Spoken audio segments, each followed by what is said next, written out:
ഇവിടെ സ്റ്റേജിലിരിക്കുന്ന ഇതിൻ്റെ അണിയറ പ്രവർത്തകരെ, അതിനോടൊപ്പം തന്നെ എൻ്റെ മുന്നിൽ ശ്രവിക്കുന്ന എൻ്റെ സഹോദരി സഹോദരന്മാരെ, കരുണാഭവൻ ഭിന്നശേഷി സൗഹൃദ സമ്മേളനത്തിനാണ് നമ്മളെല്ലാവരും സന്നിഹിതരായിട്ടുള്ളത്. ഞാനിവിടെ ഒരു 10 മണിക്ക് എത്തിയതാണ്. ഇവിടുത്തെ എല്ലാവരുടെ പ്രസംഗവും ശ്രവിച്ചുകൊണ്ടാണ് ഞാൻ നിങ്ങളോട് സംസാരിക്കുന്നത്. എനിക്ക് പറയാനുള്ളത്, എന്നോട് ക്ഷണിച്ചിട്ടുള്ളത് freedom life enterprises managing director എന്ന നിലയിലാണ്. ഞാൻ 2003 ഗൾഫിൽ വെച്ച് നടന്നൊരു കാർ ആക്സിഡൻറ്റിൽ നട്ടലിന് ക്ഷതം സംഭവിച്ച് നെഞ്ചിന് താഴേക്ക് പൂർണ്ണമായും തളർന്നു പോയ ഒരാളാണ്. അതിനുശേഷം ഒരുപാട് ചികിത്സയിലൂടെയും ഒരുപാട് പരീക്ഷണങ്ങളിലൂടെയും കടന്നു വന്ന് ഇന്ന് ഫ്രീഡം ലൈഫ് എൻ്റർപ്രൈസസ് എന്ന് പറയുന്നൊരു ബിസിനസ് സ്ഥാപനം നടത്തുന്ന ഒരാളായിട്ട് ഞാൻ മാറി നിങ്ങളുടെ മുമ്പിലിരിക്കുമ്പോൾ എനിക്ക് പറയാനുള്ളത്, നമുക്കെല്ലാവർക്കും എന്തെങ്കിലുമൊക്കെ ആയി മാറാൻ കഴിയും എന്നുള്ളതാണ്. നമ്മളൊക്കെ ചിന്തിക്കുന്നത് പലപ്പോഴും ഇന്നൊക്കെ ചേർത്ത് പിടിക്കലിൻ്റെ കാലമാണ്, അല്ലെങ്കിൽ ഇവിടെ പറഞ്ഞ പോലെ തന്നെ വൈകല്യങ്ങളുടെ മേഖലയിലൂടെ സഞ്ചരിച്ച് സഹതാപത്തിൻ്റെ വഴികളിലൂടെ വന്ന് അങ്ങനെ ഒരുപാട് സഹതാപ തരംഗങ്ങളൊക്കെ ഏറ്റുവാങ്ങിക്കൊണ്ടൊക്കെ നടക്കുന്ന കാലഘട്ടത്തിലൂടെയാണ്. അതിനോടൊപ്പം തന്നെ നമ്മളൊക്കെ ഒരുപാട് വിജയസാധ്യതയുള്ള ഒരു കാലഘട്ടത്തിലൂടെയാണ് ജീവിച്ചു പോകുന്നത്. അപ്പോൾ ഭിന്നശേഷി സൗഹൃദ സമ്മേളനം എന്ന് പറയുമ്പോൾ എന്താണ് ഭിന്നശേഷി സൗഹൃദം, എങ്ങനെയാണ് അത് ആയിരിക്കേണ്ടത് എന്നുള്ളതിനെ കുറിച്ചിട്ടാണ് എനിക്ക് പറയാനുള്ളത്. പലപ്പോഴും നമ്മൾ ഭിന്നശേഷി സൗഹൃദം എന്ന് പറയുന്നത് ഇതുപോലുള്ള ഭിന്നശേഷി കൂട്ടായ്മകൾ ഉണ്ടാക്കുക, അല്ലെങ്കിൽ ഒരു റാമ്പ് നിർമ്മിക്കുക, അല്ലെങ്കിൽ അത്തരം ആളുകളെ ചേർത്ത് പിടിക്കുക, അങ്ങനെ സൗഹൃദം ഉണ്ടാക്കുക എന്നുള്ള നിലക്കാണ്. പക്ഷേ അതിനപ്പുറത്തേക്ക്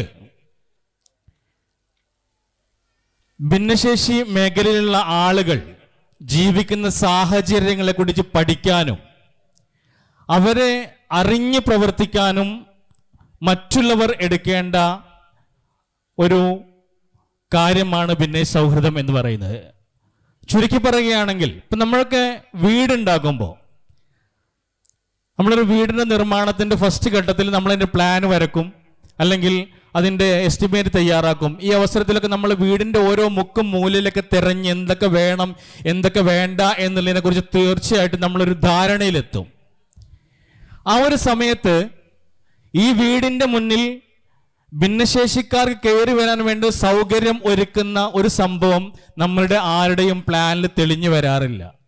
ഒരു റാമ്പോ അല്ലെങ്കിൽ ബാത്റൂമോ അല്ലെങ്കിൽ കാഴ്ചയില്ലാത്ത ആളുകൾ കയറി വരാനുള്ള സൗകര്യമൊന്നും നമ്മളുടെ വീട് നിർമ്മിക്കുമ്പോൾ പേഴ്സണലായിട്ട് നമ്മൾ ആരും ആ ഒരു സംഭവം നമ്മളുടെ പ്ലാനിൽ തയ്യാറാക്കാറില്ല. അതെന്തുകൊണ്ടാണെന്ന് വെച്ചാൽ നമുക്കറിയില്ല എന്താണ് ഭിന്നശേഷി സൗഹൃദം, എങ്ങനെയാണ് ഭിന്നശേഷിക്കാരെ നമ്മൾ ചേർത്ത് പിടിക്കേണ്ടത് എന്ന്.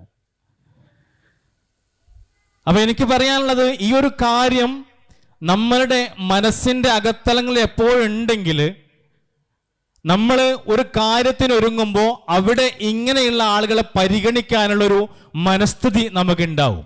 എന്ത് കാര്യം ചെയ്യുമ്പോഴും ഇത്തരം ആളുകൾ ഭൂമി ലോകത്ത് ജീവിക്കുന്നുണ്ട്, അവർക്കുള്ള സൗകര്യം കൂടി ഇവിടെ ഏർപ്പെടുത്തേണ്ടതുണ്ട് എന്ന് നമ്മൾ അതിൻ്റെ തുടക്കത്തിൽ തന്നെ മനസ്സിലാക്കും. ഇന്ന് നമ്മളെ നാട്ടിലൊക്കെ സംഭവിക്കുന്നത്, ഇപ്പം നമ്മളൊരു സ്ഥാപനത്തിൽ ചെല്ലുകയാണ്, ചുരുക്കി ഒരു റെയിൽവേ സ്റ്റേഷനിൽ നമ്മൾ കയറി ചെല്ലുമ്പോൾ അവിടെ ഭിന്നശേഷിക്കാർക്കുള്ള പാർക്കിംഗ് വീൽ ചെയറിൻ്റെ അടയാളം അല്ലെങ്കിൽ സിമ്പിളൊക്കെ അടക്കിയിട്ട് അവിടെ രൂപപ്പെടുത്തിയിട്ടിട്ടുണ്ടാവും. പക്ഷെ അവിടെ നമുക്ക് കാണാൻ കഴിയുന്ന ഒരു കാഴ്ച, ഒന്നുകിൽ അതിൽ കാർ കയറ്റി പാർക്ക് ചെയ്തിട്ടുണ്ടാവും, അല്ലെങ്കിൽ ഒരുപാട് ബൈക്കുകൾ കയറ്റി പാർക്ക് ചെയ്തിട്ടുണ്ടാവും. അപ്പൊ അത് നമ്മളുടെ സംസ്കാരം അതാണ്. പക്ഷെ ആ സംസ്കാരം മാറിയിട്ട് നമ്മളെ സംസ്കാരം എന്തായിട്ട് മാറണം? ആ ഒരു പാർക്കിംഗ്, അവർക്ക് വേണ്ടി അവരാരും അവിടെ വന്നിട്ടില്ലെങ്കിലും അവരുടെ വണ്ടികളൊന്നും വാഹനങ്ങളവിടെ പാർക്ക് ചെയ്തിട്ടില്ലെങ്കിലും ആ പാർക്കിംഗ് അവർക്ക് വേണ്ടി ഒഴിച്ചിടുക എന്നുള്ളത് നമ്മുടെ സംസ്കാരമായി മാറണം എന്നുള്ളതാണ് നിങ്ങളുടെ മുന്നിൽ എനിക്ക് പറയാനുള്ളത്. അങ്ങനെ ഒരു സംസ്കാരം വളർത്തിക്കൊണ്ടുവരാൻ നമുക്ക് കഴിഞ്ഞാൽ എല്ലാ മേഖലകളിലും ഭിന്നശേഷി സൗഹൃദമാക്കി കൊണ്ടുവരാൻ നമുക്ക് കഴിയും എന്നുള്ളതാണ്. അതുപോലെ തന്നെ ഇത്തരം ആളുകളെ ചേർത്ത് പിടിക്കുമ്പോൾ ഇവർക്കൊക്കെ ഇപ്പൊ ഞങ്ങളെ സംബന്ധിച്ച് ഞങ്ങളൊക്കെ ഒരുപാട് മേഖലകളിൽ ജോലി ചെയ്യുന്ന ആളുകളാണ്. അപ്പൊ എങ്ങനെയാണ് ഈ മേഖലകളിൽ ജോലിയിലേക്ക് എത്തിപ്പെട്ടത് എന്ന് ചിന്തിക്കുമ്പോൾ ഇപ്പൊ ഞാൻ ഇവിടെ കയറി വന്നപ്പോൾ നമ്മളെ സ്വാഗതം ചെയ്തുകൊണ്ട് കയ്യിൽ തന്ന ഒരു ബൊക്കെയാണ് ഈ കാണുന്നത്. സിമ്പിളായിട്ട് ചിന്തിച്ചത് ഒരു ബൊക്കെയാണ്. ഇത് ലോകത്തിന്റെ എല്ലാ ഭാഗത്തും ഇത് തന്നെയാണ് ബൊക്കെയായിട്ട് കൊടുക്കുക. ഇതിന്റെ വലുപ്പം കൂടിയതും കുറഞ്ഞതൊക്കെ ഉണ്ടാവും. അപ്പൊ നമ്മൾ മറിച്ചൊന്ന് ചിന്തിക്കുകയാണ്, നമ്മളുടെ മക്കളെ നിരന്തരമായ ട്രെയിനിങ്ങിലൂടെ ഈ സാധനം നിർമ്മിക്കാൻ അവരെ പഠിപ്പിച്ചു കഴിഞ്ഞാൽ ഇത് വളരെ സിമ്പിളാണ്. ഇത് ചൈനയിൽ നിന്ന് മറ്റൊക്കെ വരുന്ന സാധനമാണ്. ഈ ഒരു സംഭവം വളരെ സിമ്പിളായിട്ടൊരു സാധനമാണ്. ഇതിന് കുറച്ച് പേപ്പറുകൾ വെട്ടിയിട്ട് അല്ലെങ്കിൽ തുണി വെട്ടിയിട്ടുണ്ടാക്കിയ കുറെ എതളുകളും കാര്യങ്ങളും ഒരു കമ്പിയിൽ കയറ്റി വെച്ച ഒരു സാധനമാണ്. ഈ ഒരു സംഭവം ഇതുപോലുള്ള സ്ഥാപനങ്ങൾ അതിൻ്റെ അണിയറയിൽ പ്രവർത്തിച്ചുകൊണ്ട് നമ്മളെ മക്കളെ നിരന്തരമായി ട്രെയിനിങ് ചെയ്തുകൊണ്ട് ഇതിൻ്റെ നിർമ്മാണം അവർക്ക് പഠിപ്പിച്ചു കൊടുത്തു കഴിഞ്ഞാൽ അത് അവരുടെ ജീവിതത്തിൽ വലിയ വലിയ മുന്നേറ്റങ്ങൾ അവരെ കൊണ്ടെത്തിക്കാൻ സാധിക്കും എന്നുള്ളതാണ്. തീർച്ചയായിട്ടും അത് സംഭവിക്കുന്ന ഒരു കാര്യം തന്നെയാണ്. നമുക്കറിയാം, മലപ്പുറം ജില്ലയിൽ പുളിക്കൽ എബിലിറ്റി എന്ന് പറയുന്ന ഒരു സ്ഥാപനമുണ്ട്. ആ സ്ഥാപനത്തിൽ ഭിന്നശേഷിക്കാരായ ഒരുപാട് ആളുകൾ വർക്ക് ചെയ്യുന്നുണ്ട്. അപ്പൊ അവരാരും ഈ വർക്ക് പഠിച്ചുകൊണ്ട് ഇങ്ങോട്ട് വന്നവരല്ല. അവരൊക്കെ നിരന്തരമായ പരിശീലനത്തിലൂടെ ഇതുപോലെ വളർത്തിക്കൊണ്ടുവന്ന് അവർക്കത് പരിചയപ്പെടുത്തി ഇന്ന് അവർ സമ്പാദിക്കുന്ന, അവർക്ക് നിത്യം വരുമാനം കണ്ടെത്തുന്ന ഒരു തൊഴിൽ സംരംഭം അവിടെ നടന്നുകൊണ്ടിരിക്കുകയാണ്. അതുപോലെ പെരിന്തൽമണ്ണയിൽ ഞങ്ങൾ പ്രവർത്തിക്കുന്നുണ്ട് ഫ്രീഡം ലൈഫ്. എന്നെ സംബന്ധിച്ച് പറഞ്ഞാൽ ഞാൻ ജീവിതത്തിന്റെ ഇടവേളയിൽ വീൽ ചെയറിലായിപ്പോയ ഒരാളാണ്, സക്കീർ മാഷൊക്കെ പോലെ തന്നെ. അപ്പൊ ഞാൻ വീൽ ചെയറിൽ ഇരുന്നു കൊണ്ട് തന്നെ ഞാൻ ചിന്തിച്ചു, ഈ ഒരു വീൽ ചെയർ നമ്മളുടെ ജീവിതത്തിലേക്ക് ഐശ്വര്യം കൊണ്ടുവരാൻ പറ്റുന്ന ഒരു സാധനമാണെങ്കിൽ ഇതുകൊണ്ട് നമുക്ക് എങ്ങനെ ജീവിതം കണ്ടെത്തിക്കൂടാന്നുള്ളതാണ് ഞങ്ങൾ ചിന്തിച്ചത്.